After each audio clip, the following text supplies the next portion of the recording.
Hey guys, welcome to my new blog. আজকে অনেকদিন পরে আবার ব্লগ আইলাম।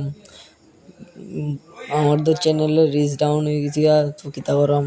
তো আজকে মাঞ্জা মাইরা যাইতাছি, কই যাইতাছি বস্কনগর শোরুমে আই ফেললাম। দেখতে দেখতে বস্কনগর শোরুমে যাইতে রাস্তা, আরে বস্কনগরের রাস্তা কিতা এডি, এত খারাপ অবস্থা রাস্তা।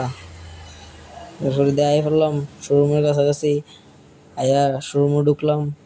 আইয়া ঢুকে যদি কি যে অফার, 10,000 টাকা অফার। এরপরে শুরুর মধ্যেই বাইকের অভাব নেই। এরপরে বাইকটি দেখতেছিলাম কোনটা ভালো লাগতেছে, কোনটা ইয়া করতেছে। এরপরে কথাটা তো কইলাম তার লগে প্রাইস টাইস কত কিতা সব বিষয় কইয়া এরপরে সিলেক্ট করলাম ডোমিনার।